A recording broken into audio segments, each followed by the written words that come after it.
kaya din pika kakalel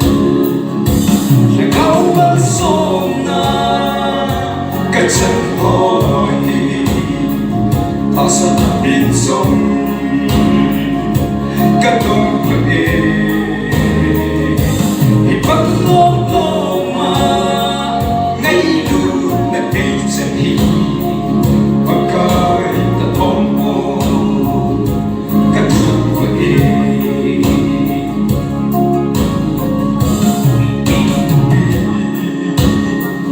hong song le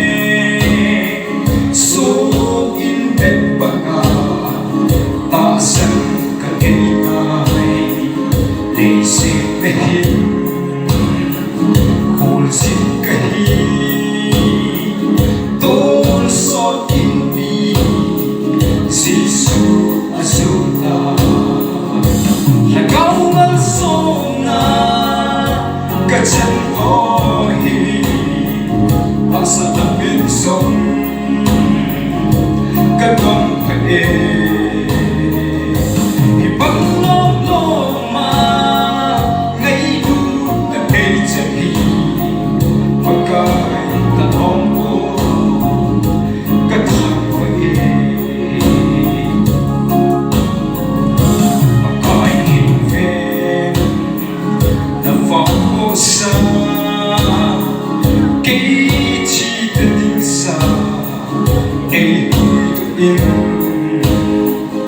Hasap leng vai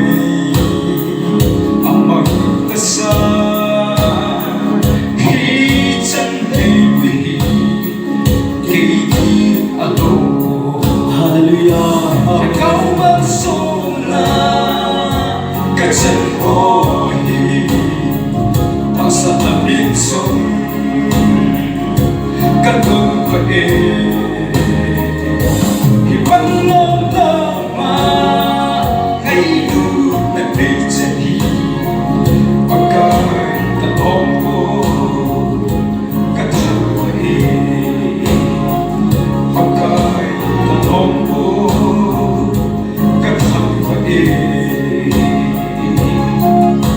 Thank you, man.